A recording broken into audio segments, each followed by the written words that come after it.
Family card নামে card দিতে চাই, কৃষক কার্ড দেবার পরিকল্পনা করছি। সখী গো, ও তোমরা কার্ড নিও না। অতীতে রাষ্ট্রের সম্পদ চুরি করে বিদেশে যারা পাচার করেছে ওদের পেটের ভিতরে হাত ঢুকিয়ে বের করে আনবো ইনশাআল্লাহ। বিএনপি নামক দলটিরই অভিজ্ঞতা রয়েছে কিভাবে দুর্নীতির লাগাম টেনে ধরতে হয়। নির্বাচনী প্রচারণায় দুই দিকেই অনেক প্রতিশ্রুতি, ক্ষমতায় আসলে কে কি করবেন দেবেন। বিএনপি ও জামায়াতে ইসলামী তাদের প্রচারণায় ও অনলাইনে অনেক বিষয় তুলে ধরেছে, কিন্তু সেগুলি কি আদৌ করা সম্ভব?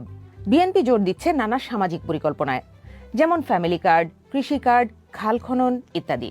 জামায়াতে ইসলামী দিচ্ছে দুর্নীতি, চাঁদাবাজি প্রতিরোধ এমন বিষয়গুলো। জামায়াতে ইসলামী রাজনীতিবিদদের সম্পদের স্বচ্ছতা নিশ্চিত, সরকারি অফিসে সিসি ক্যামেরা, সরকারি আয় ব্যয়ের হিসাব প্রকাশ, চাঁদাবাজি রোধে অ্যাপ, মনিটরিং এমন বিভিন্ন প্রতিশ্রুতি দিচ্ছে। দুর্নীতি নিয়ে বিএনপিও বলছে, বিএনপি ডিজিটাল সিস্টেম, আইনের প্রয়োগ, দৃশ্যমান ও কার্যকর ব্যবস্থা নেওয়া, দুদকের স্বচ্ছতা, জবাবদিহিতা, পাচার টাকা ফেরতের উদ্যোগ এমন বিভিন্ন প্রতিশ্রুতি দিচ্ছে।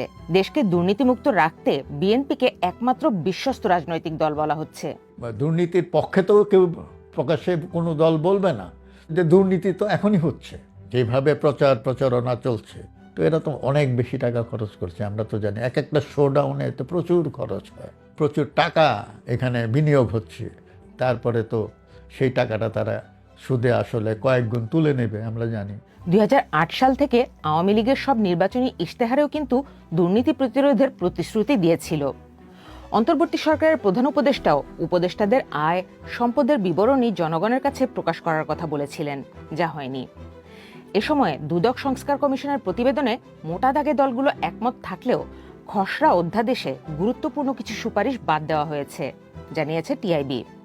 অর্থাৎ বাংলাদেশের বাস্তবতায় সামগ্রিক দুর্নীতি নির্মূলের দৃশ্যমান পদক্ষেপ বা নজির এখনো নেই।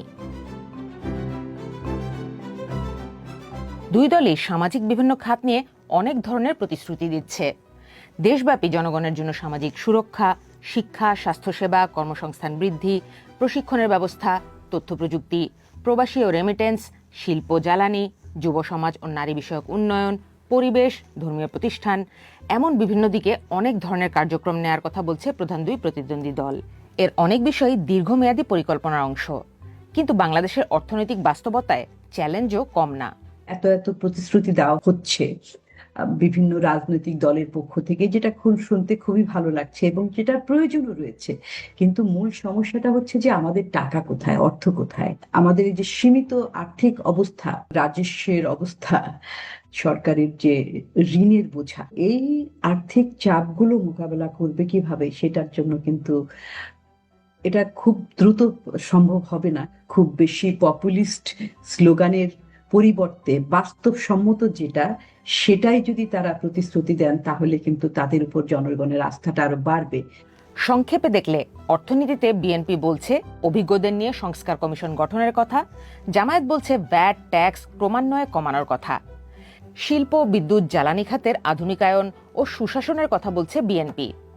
জামায়াত বলছে 3 বছর গ্যাস, বিদ্যুৎ, পানির দাম না বাড়ানো। কৃষি কার্ডের পাশাপাশি কৃষকদের 10% পর্যন্ত ঋণ মওকুফের কথা বলছে বিএনপি। জামায়াত বলছে সুদমুক্ত ঋণ সুবিধার কথা। স্বাস্থ্যে বিএনপির ঘরে ঘরে স্বাস্থ্যসেবা পৌঁছানো, জামায়াত সব জেলায় বিশেষায়িত হাসপাতাল করার কথা বলছে। বিএনপি মসজিদের খতিব, ইমাম ও মুয়াজ্জিনদের জন্য সম্মানী দেওয়ার কথা বলছে। জামায়াত বলছে ইমাম খতিবের মর্যাদা বাড়ানো, কওমি মাদ্রাসার সনদের স্বীকৃতির কথা। দুই দিকেই নাগরিক জীবনমান উন্নয়নের অনেক কথা থাকলেও বর্তমানে অর্থনীতির বিশেষত্ব থাকা অন্তর্বর্তী সরকারই অনেক চাপে হিমশিম খাচ্ছে। সবশেষ যে সরকারি পে স্কেল প্রস্তাব করা হয়েছে, তাতে সরকারি বেতনে দ্বিগুণের বেশি বরাদ্দ দিতে হবে নির্বাচিত সরকারকে। নির্বাচনের পরে এই যে মানুষের আকাঙ্ক্ষা আকাশ ছোঁয়া হয়ে যাবে, সেটা পালন করা যাবে না। তখন একটা সংকট, রাজনৈতিক সংকট তৈরি হবে, মানুষের মধ্যে হতাশা দেখা যাবে, তারা ক্ষুব্ধ হবে, তারা প্রতিবাদী হবে, তারা ঝামেলা তৈরি হয়ে যাবে। তো আমি যে জিনিসটা বাস্তবায়ন করতে পারবো না, সেই প্রতিশ্রুতি দিতে যাই কেন? আর অনেক কিছু আছে, এই প্রতিশ্রুতিগুলো একেবারেই মুখরোচক। এটা নিয়ে এই দলগুলো সমালোচনা করে না আওয়ামী লীগের, কারণ শেখ হাসিনা বলেছিলেন বিনামূল্যে সার দিব, এই দিব, সেই দিব, 10 টাকা কেজি চাল দিব, তো দিতে তো পারে নাই। আর এটা আদৌ দেওয়া কি সম্ভব? প্রতিদ্বন্দ্বী দুই দলের বাইরে ইসলামী আন্দোলনও দুর্নীতিমুক্ত দেশ গড়া, শরিয়ার প্রাধান্য, সুশাসন, তরুণদের কর্মসংস্থান, নাগরিক সেবা ও অধিকার প্রতিষ্ঠার কথা বলছে।